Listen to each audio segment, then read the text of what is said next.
Good morning. Today is the day that we will be hosting our webinar, Beyond Obedience, Unveiling the Power of Listening Skills in Kids. So if you have not signed up for that and you still want to come, sign up in the show notes below, and it is at 10 o'clock Central Time today. Today's topic is going to be building vocabulary in those 1-year-old children. How do you do it? What do you do with those little kiddos that are just looking at you and smiling, but they're not really speaking? Today, we'll talk about the basics of what helps those littles really get it.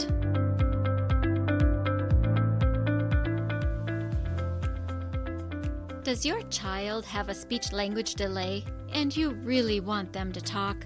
Do difficult behaviors derail home life and you know the frustration is a communication struggle? Does your child see a speech therapist? And you wonder, what do they do? And how can I help? If these or similar questions are in your mind, this podcast is for you. Hello, my name is Dinalynn Rosenbush. I am a speech-language pathologist that has worked with children from birth to 21 for 3 decades. And in my classrooms, I see you wanting to connect with the heart of your child, but their speech and language skills create a barrier. So if you have a kiddo that has difficult behaviors, needs to expand their language or learn to say speech sounds, and maybe even receives speech therapy, stay tuned, because in this podcast, you will learn how to use your daily life as a tool to communication practice and how to do that practice. You will become confident knowing you are making the difference you want to make. And you will hear success stories of parents who have navigated these struggles already. We'll do this all while focusing on building deep, meaningful connection and confidence in your kiddo. So grab a cup of coffee along with a notebook and pen. It's time to speak in the way your child's brain understands. And that is the language of play. Welcome to today's episode. Today, we are going to be talking about building 1-year-old vocabulary. And another reminder that if you want to come to that webinar today, do that, sign up in the show notes below. And now let's change our attention to those 1-year-olds that we want to teach to talk. The first thing, if you are taking notes, is to work on building their vocabulary that they know in their head. We call this receptive vocabulary. And for more detailed information on receptive vocabulary, episode, I think it's 5 and 6, I'll put it in the show notes, will be a good longer resource for building vocabulary. But in a nutshell, make sure that you continuously pair the words that you say with the object or the person or the thing it's representing so that they get continuous repeated input of what it is that they are paying attention to with the word that matches the thing they're paying attention to. And then, of course, this thing needs to be what you're trying to teach. For example, if you want to teach puppy, then you have a puppy near you. You have a stuffed animal, maybe puppy. You have conversations about the puppy. And when you're talking about the puppy is present. This is the fastest and most direct way to build the vocabulary for your kiddos. Of course, in addition to that, when children are a little bit older, some 1-year-olds will do this later in their first year and some won't. And that is to be able to pair the picture that they see in a book that is 2-dimensional with that word, such as a picture of a puppy in a book with the actual puppy in real life. But certainly when they're 2, then they start to do that. If your child is not yet noticing or understanding the picture in a book to match the thing in real life, then we start picking up objects, like maybe a ball, and take a picture of the ball, look at the picture of the ball, say ball, hold the actual item ball, and say ball, and then use that word over and over and over in your conversation. I play with the ball. Catch the ball. I have the ball. You have the ball. So that's step one, is building their receptive or their knowledge bank of understanding of vocabulary words. Because of course, if they don't know the word, they're pretty unlikely to speak that word. Moving on from there, we're going to try to get our little ones to speak the word. This past weekend, I was watching somebody with a 1-year-old, and he was talking with his child very well, enjoying him, loving on him, and that was fabulous. What was interesting is that the words that he was saying to the 1-year-old isn't what the 1-year-old was paying attention to.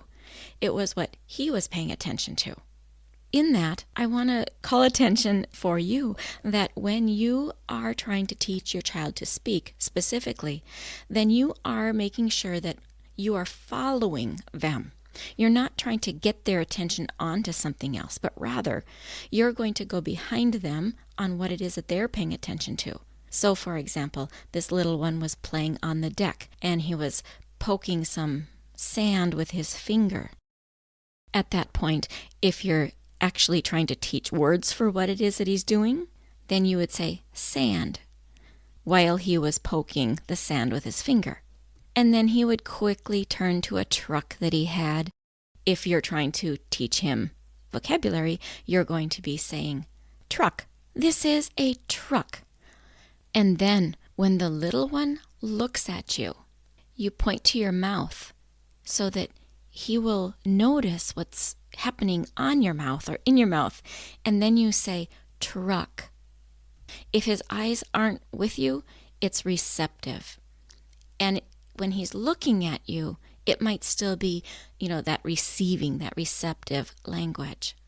But if he pauses for that moment and he's staring at your mouth, keep repeating the word, because at that moment he's likely studying it. If he continues to stare at your mouth and then you see him chew or stick his tongue out, you say, yay, you're saying it. And you say the child's name. So you'd say something like, Johnny, good talking. If we're talking about a very young 1-year-old, you try to keep your sentences that short. If you're talking about an older 1-year-old, like getting closer to 2, you can use a little bit longer sentences, but still try to keep them very short if they're not really speaking. This situation that I'm describing, this 1-year-old was not even 13 months yet. So if you are taking notes today, the second thing is when your child is looking at your mouth, continue to say the word. When you see any type of movement in their mouth, know that they are thinking about it. They are playing with their movements in their mouth, wondering how it is that you did that. Treat it that way. If you're wrong, they still get the celebration. They still know that moving their mouth in response to you talking is a good thing. They might not have said the word, but it is still a good thing to let them see that you like that they try. It is really common at the beginning that your little one is going to have vowels instead of consonants. So their sounds will be I, E, A, U, those kind of sounds that are just vowels. And all of our consonants, they are much more strict in how we pronounce them, and so they typically take longer. And if you notice that everything that I say is typical and probable, because all of our kiddos are different. And it is quite normal for one child to do something completely different than the other child. It's just happened to be what they noticed, what they focused on, and where they happened to start. There are common things like the M sound in mama and the D sound in daddy. However, that might be because that receptive experience, that learning experience, that listening experience, that's what was said the most around them.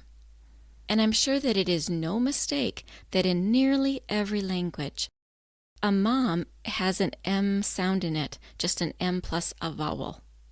In some languages, it's meme, mama, mum, mummy, because that sound is easy for our children to speak. Now, the little one that I was experiencing yesterday, he smiles all the time. And when a child is smiling in a big toothy smile, closing their lips isn't as easy. So for him, I would close my lips and say, mommy, mommy. So if you're taking notes, here's your third thing. And that would be to say it slowly, say it repeatedly when the child is looking at your mouth. Of course, say it when they're not looking at your mouth too, but if we're thinking and focusing on teaching them to speak, we want to have the child's eyeballs looking at your mouth, and they will be studying you while you are saying those sounds. And that is what I have for you today. So if you've got a little that you are trying to teach to speak, here are the 3 steps that you're going to use. Enjoy, and as always, email me at hello@thelanguageofplay.com if you would like further discussion.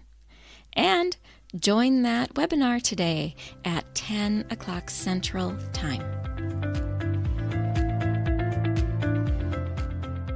Hey parents, I hope you found this episode helpful. If so, would you please take 30 seconds and share it with a friend who also lives or works with children? I would really appreciate it if you would leave a quick review for the show on Apple Podcasts. I read every review, and it lights me up to know that this show is making a difference. Then come join my Facebook community, where you'll meet other parents who are dedicated to helping their children grow too. You'll find the link in the show notes. Thank you for joining me. Now it's time to go. Let's pop our kiddos in the strollers and go look around outdoors and see what we have to talk about.